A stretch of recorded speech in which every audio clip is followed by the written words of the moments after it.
Good evening. My name is Frances Whiting. I'm a journalist and author, and it's my great pleasure to welcome tonight's guest, Deborah Rodriguez.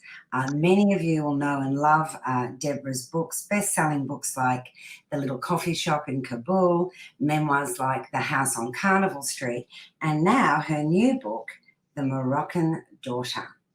Now, this one is a treat for all the senses: sight, taste, smell, sound, touch. You'll see what I mean when you read it.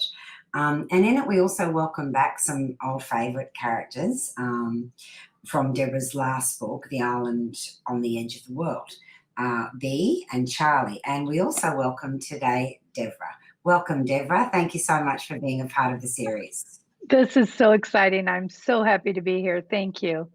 Well, we're happy to have you. All right, we're going to dive straight in. Deborah, reading this book, it really occurred to me all the way through. The real star of it, apart from your lovely characters, Bee and Charlie, etc., is Morocco itself. How did you come to know Morocco so well and clearly to love it as much as you obviously do? You know, I started visiting Morocco in the 90s, and then in 2008, I went back and I thought, I fell in love with it. I had just come back from Afghanistan, and I had been in the United States for about a year. And I was a little out of sorts when I was in the United States. I'd missed Afghanistan so much. And when I went to Morocco, there was this, I felt alive, like for the first time in about a year. And the sounds, the smells, the adrenaline, everything about it had flavor. It had so much energy. And I knew then that I needed to write a book that took place in Morocco. But it's all about finding that perfect story that goes with that this amazing country. And so once I found the story, I was in, and so then the research began in Morocco. How long did you spend in Morocco researching it? This last time I was in Morocco about 3 weeks, and Okay. yeah, it was amazing. Because it seems to me like you must have lived there for a couple of years. So well done. Well, but this was just this last research trip, right? And so I just been back and forth, but it's such a stunning country. I mean, Morocco's so complicated in so many different ways. So in this book, the main focus is on Fez and in the mountains in Imishu. So otherwise, you could go there constantly and never know everything there is to know about Morocco. And I just wanted to touch on something briefly before we deep dive into the book itself. I was quite ignorant of the concept of a Medina, and I found that fascinating. This idea of this sort of walled city, which is, apparently very iconic in Morocco. There's several. For those readers who, like me, who are a bit unfamiliar with that concept, can you maybe paint for us a picture of the Medina and what it is? Well, the Medina in Fez is probably the most unusual, most interesting Medina, I think, in the world, probably. It's over 9,000 small alleyways and little pathways. And some of them, literally, you had to go sideways to get down the road. It was it's a maze. It's just a maze of so many different little roads, and you see all the stores are in these little alleyways. It's door after door after door, and behind the door would be a huge riad. You would never know. You would be in an alleyway that could be like 3 feet across, and it they had little things built on top of the I guess some of the walkways just to keep the sun out off you. It's hard to even Well, imagine what it would be like to you get lost every time you're in there, no matter how hard you try not to. uh, I think this book is going to have a lot of people like myself very intrigued and wanting to visit and experience this particular Medina. Now, the Riyadh you mentioned, that's a family home, isn't it, or compound as such? A And this, riad is like a house, yes, yeah, a yeah. family home. So the book is where we follow our central character, Amina, as she is returning to her family, Riyadh, to attend her sister's wedding. Uh, Correct. in tow are our old friends, Charlie and V from the previous books. I love that idea of recurring characters. Was it nice for you to revisit them, and why did you decide to bring them along in this new book? Well, originally that was the whole idea when I wrote The Island on the Edge of the World, would to have reoccurring characters. I'm Mhm. a hairdresser. Yes. So hairdressers, we know what's going on everywhere, and we can get information out of anybody. Yeah. And so that was I thought, write what I know, right? I want to be B. B Mm, is just so amazing. And the fact that she can't see, that she's mm, basically blind, makes, as a writer, you have to go in deeper to be able to see the characters, see things that explain things and describe things that a blind person is is experiencing, and I thought it just gave a really nice layer. And B is so funny. I mean, once you want to go on a trip with her and Charlie, I mean, it, it would be a riot. it would be a hoot. I want to be B when I grow up too. Oh, I I know. think and you just touched on something. When I introduced you and this book, I said it's a feast for the senses. And it really is, particularly in those market scenes. You really write so beautifully. You can, often through be experiencing it, you can smell the smells, you can taste, you can feel the ripe fruit, the sense of the perfumes. Was B a writing device as such to do that, Deborah, or did that just come naturally through her eyes? No, B originally when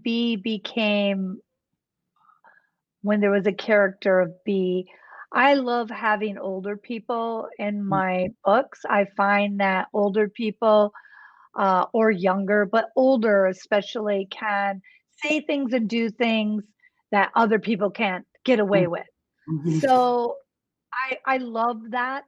And I met a blind woman who um, I was in a class with her, and she sensed and knew things that was happening around her environment, and I was so intrigued by that. It's like she could sense things that were going to happen, and she actually was a psychic, but I didn't know any of this, and it was so interesting to be in this class with this woman who was also blind. And so I thought, you know what? It would be so interesting, I think, to have a character, because I think it's intriguing because there is something so much deeper, and that is uh, it brings out something completely different than other characters. I agree. And actually, I was going to ask you about that. B has this psychic ability. She's very much in touch with the spirit world. She's very comfortable with that. And people aren't always. So Right. you've touched on it a little, but I was going to ask you, do you have that belief? And have you had any of those experiences? For example, Bea believes, and indeed does in the book, that she can talk to people who have passed. Yes, she does. I do not discount anything. I Same. don't, yeah, I mean, who am I to discount anything? I have experienced things that in research for other books that I'm like, okay, I have no idea what just happened. But yeah, I do believe. I don't discount. Do I talk to dead people? No, but I wouldn't mind speaking with my mom. You Yeah, know? yeah, yeah. I hear you. I think a lot of us yearn for that connection, Yeah, don't we? And like you, I don't discount anything. right, Um, right. I think the world is full of magic, and all these places you go often have this other sort of level to them anyway. And I wanted to ask you, you tend to, well, I think you do, you tend to embed yourself in these amazing places, whether it be Afghanistan or Haiti or Morocco. Uh, what's it like returning to real life for you? And what does your life look like when you're not traveling to these places and researching? Well, I live in Mexico, so Mhm. I live in central in Mazatlan, Mexico. With there is it's chaos and magic and movement and sounds. I live that all the time. Yeah. And I think that that's what I find my comfort level. That's what I like. I like a little bit of madness, a little bit of chaos. And if it's too quiet, then I'm like, okay, this feels awkward. And so I feel really comfortable in places that are little topsy turvy, or I like figuring things out. Afghanistan, after Afghanistan, you can almost go anywhere. Should And imagine. yeah, and so I felt very comfortable in Afghanistan. It was dicey many, many times, but I've never felt, I always felt comfortable. That was my home. And so that's when I go to these places that are a lot different than, say, the United States.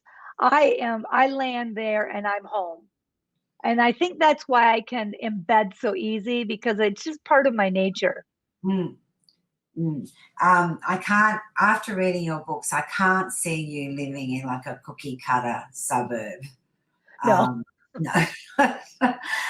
Another theme of your books, and certainly of this one also, Deborah, again, I don't want to give too much of the plot away, but we do go to Morocco. We do go to Amina's childhood home.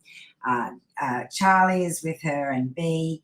They're there for the sister's wedding, and beneath that, many, many layers, family secrets are uncovered, old resentments surface, as they tend to do in families.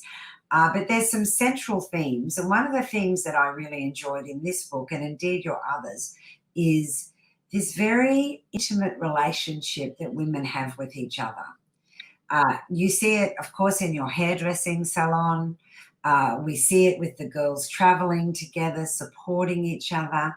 That idea of female intimacy and friendship, Deborah, where does that come from? Because you write about it very warmly and it rings very true in their interactions.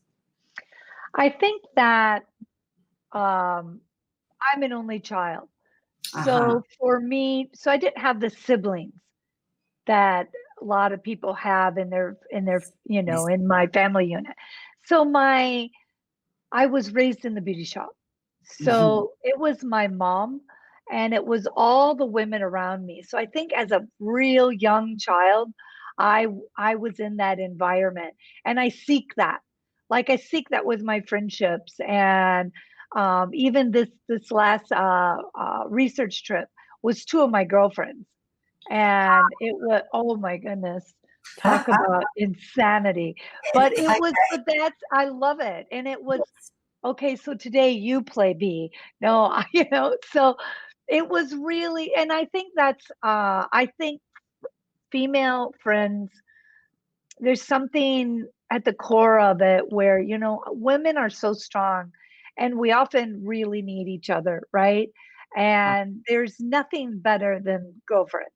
There's not, we can talk and we can tell each other anything, and that honesty and being able to have each other's back and lift each other up. I think that's so crucial. Mhm. And as a modern woman, very modern woman, the themes in this book also about some of those more traditional aspects of, say, Moroccan family life in in some families. The idea of, say, for example, Deborah, arranged marriage. Right, The idea of women not being able to do what they want to do. right. That's also a central theme. Particularly through Amina, sort of struggling to be who she wants to be, to get out of the shadow of her very traditional family. When you witness that, and I'm sure you do, is that hard for you as a modern woman? And also to write about it with a sensitivity and an understanding of the cultural bounds it exists in. Right. I think that it comes down to the fact that, I lived in Afghanistan for 5 years. So I was a part of that. It is just what it is, right? Uh often your daughter was safer if they married somebody you knew. Yes. And so it was about keeping, if you go, it's about keeping within the tribe, within families, protection, that whole thing. So I don't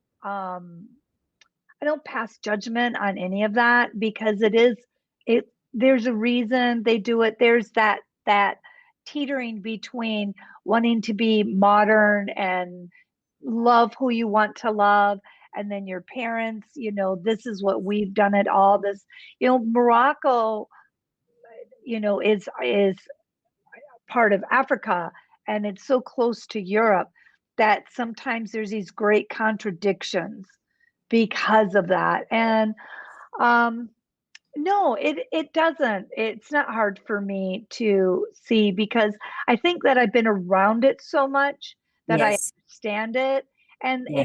I appreciate cultures, and looking at something like, oh, I can't believe they cover their head. Well, why? I mean, it has nothing to do with the covering of the head. It's just that's where they're comfortable. Hmm. You know what I Hmm. mean? And Absolutely. so I mean, I'm not so comfortable wearing a bikini. Me So I mean, neither, I don't want anyone to tell me I have to wear a bikini. It's like, so Deborah. um, yes, but you do write about it with sensitivity, uh, yeah, and that whole struggle, that inner struggle that women as they're trying to navigate, straddle these two worlds. it is Um, tricky.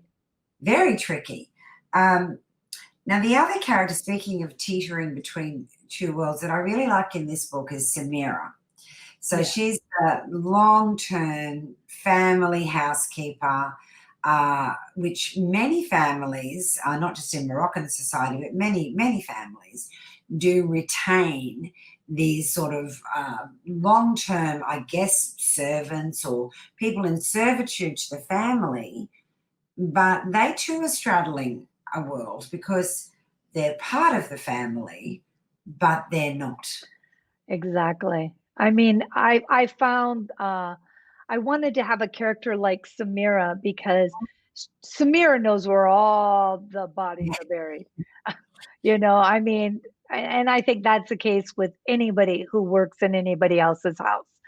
And so she's had to um, cross lines that she isn't often comfortable crossing.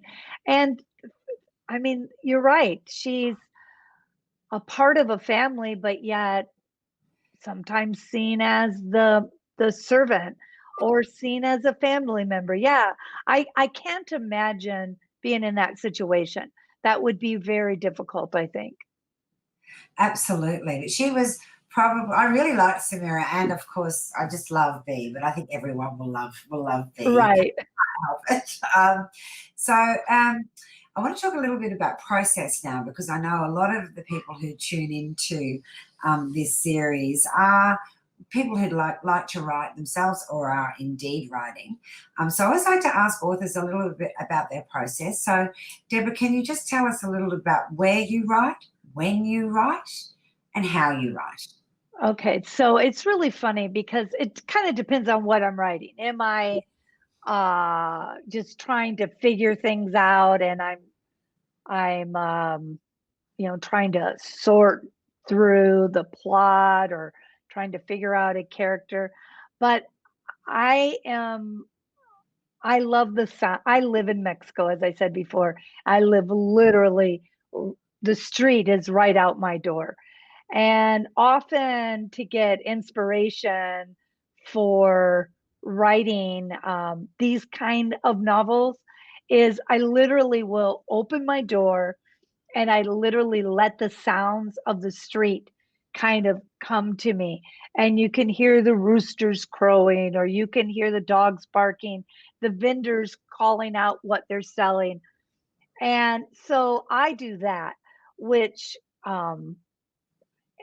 I just let that be background noise for me for when Mhm. I'm writing. And I like to, depending on what I'm writing, I'll either like hunker down in the morning after my coffee, or or sometimes I'm a late night writer. So I will write and work until the wee hours of the night, and then I'll go up on my patio um, and sit outside in the dark, upstairs outside my bedroom, and be outside and just listen to. I love the sounds. The sounds are just inspirational for me. Isn't it fascinating how we all write so differently? Yeah. I have written a couple of books. I require complete silence. Well, you know what? And if I'm really struggling with something, and there is that complete silence thing. 100%. Or I just have to, like, I put, when nothing comes out, when you look at your keyboard like it is the enemy, Yeah. right? It's like, I hate you, Yes. keyboard. And it's like I get so frustrated. Sometimes I'll call a girlfriend, actually, that I always keep one or two girlfriends, going with me all through the story. And I'll call them up. I'm like, okay, I am stuck. Yes. And then I'm an external processor. So I talk about it. I have to talk it out. So if I can talk it out and hear myself tell the story, then I can go further. And it's sort of like being on a quiz show when you've got your lifeline friends, you're allowed to phone a friend. Yes, yes.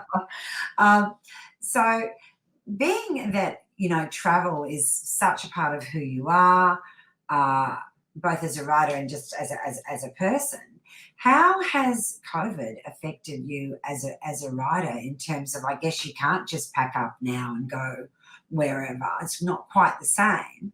Well, And sorry, go on. no, no. I mean, I did take, like I told you, I live in Mexico, right? And so the restrictions have been on and off and limited.